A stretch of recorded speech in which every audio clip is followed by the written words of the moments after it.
நிரந்தரமா விஜயையும் காவேரியும் பிரிக்கிறதுக்கு ராகினி வந்து ஒரு செமையான ஒரு பிளான் போடுறாங்க.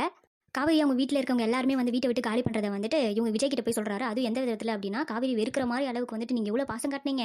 நீங்க வந்துட்டு அவங்களுக்கு அந்த வீட்டுக்கு எவ்வளோ வந்து ஹெல்ப் பண்ணீங்க. கொஞ்சம் கூட நன்றி கடனே இல்லாம வந்துட்டு உங்ககிட்ட ஒரு வார்த்தை கூட சொல்லாம வந்து வீட்ட விட்டு வெளிய போறாங்க. அதுவும் இந்த காவேரி மேல நீங்க எவ்வளோ அன்பு வச்சிருக்கீங்க.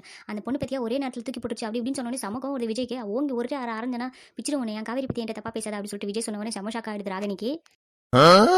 விஜய் என்னடா சத்தம் கேக்குதுன்னு எட்டி பார்த்தா நிஜமாலுமே காவேரி வீட்ல இருந்து காலி பண்றதை பார்த்துட்டு செம ஷாக் ஆயிரு ஓடி போறாரு. ஓடி போனவொடனே எல்லாரும் வந்து பாக்குறாங்க விஜய் ஓடி வரதை பார்த்துட்டு காவேரியை வந்து பார்த்து நிக்கிறாங்க. உடனே அவங்க அம்மா வந்துட்டு நீ உள்ள போடி, நான் சொல்ற ஓடி வெளியே வரக்கூடாதுன்னு சொல்லிட்டு உள்ள போட்டு லாக் பண்ணிட்டாங்க காவேரியை. செம்ம கோவத்துல இருக்க ஒரு கண்ணில் அப்படியே ரெட் ஆயிடுச்சு விஜயோட கண்ணுலாம். ஸோ போகும்போது அப்படி நம்ம குமரன் வந்து அப்படி செம்ம ஃபைட்டு, குமரனுக்கும் விஜய்க்கும் சரியான ஃபைட்டு. ஸோ நடுவுலயே வந்துட்டு நிவின்லாம் வந்து தடுக்க பாக்குறாங்க, எல்லாரும் தடுக்க பாக்குறாங்க. ஆனா முடியவே இல்லை, பயங்கரமான ஃபைட் போட்டுக்கிறாங்க விஜயும் அவரும் குமரனும் வந்து செம்மையா ஃபைட் போட்டுக்கிறாங்க. சூப்பரா இருந்துச்சு அந்த சீனு. குமரன் வந்து விஜய் கிட்ட நீ எதுக்குடா வர அப்படின்னு கேட்கும்போது நான் என் பொண்டாட்டி கிட்ட பேச போறேன் அப்படின்னு சொன்னோடனே, பொண்டாட்டின்னு சொல்றது உனக்கு வாய் கூசரியாடா, அதெல்லாம் அக்ரிமெண்ட் போடுறதுக்கு முன்னாடி தெரியாதாடா உனக்கு அப்படின்னு கேட்ட உடனே வந்துட்டு விஜயால என்ன சொல்றதுனே தெரியல. உடனே வந்து நிவின் வந்து முறைக்கிறாரு, நீ தானே வந்து இந்த கான்ட்ராக்ட் மேட்டரை வந்து சொன்ன, நாங்க வந்து இப்போ சேர போற நேரத்தில் இது பெரிய பிரச்சனையாகிட்டே அப்படின்னு சொல்லிட்டு நிவின் சண்டை போடும்போது உடனே வந்து யமுனா வந்து சண்டை போடுறாங்க. என் புருஷன் மேல நீங்க பழி போடுறீங்க அப்படின்னு சொன்னோடனே விஜய் வந்து சிரிக்கிறாரு, கல்யாணம் பண்ணி வச்சதே நாங்க, இப்போ உன் புருஷன் ஆயிட்டானா அப்படின்னு சொல்லிட்டு நக்கா வந்து சிரிக்கிறாரு.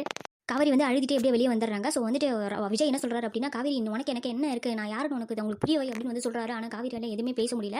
ஸோ அதுக்கப்புறம் வந்து விஜய் வந்து வீட்டுக்கு போயிடுறாரு. ஸோ நாளைக்கு தான் வந்துட்டு நாளைக்கு என்ன நடக்கும் அப்படின்னா, ஸோ காவேரி வந்து வீட்டு சாவி கொடுத்துட்டு போயிடுவாங்க. ஸோ போனதுக்கப்புறம் தான் இவங்களுக்கு டிஸ்டன்ஸ் லவ் தான் வந்துட்டு ரொம்ப வந்து அவங்க ஸ்ட்ராங் ஆகும். ஸோ இவங்களுக்குள்ள வந்து இப்போ ஒரு குழந்தை வர ஃபார்ம் ஆயிடுச்சு காவேரிக்கு. இது கொஞ்சம் நாளில் தெரிய வரும். அதுக்கப்புறம் என்ன முடிவெடுக்க போறாங்க அப்படின்றது வந்து தெரியல. இதில் வேற வெண்ணிலா வேற இருக்காங்க.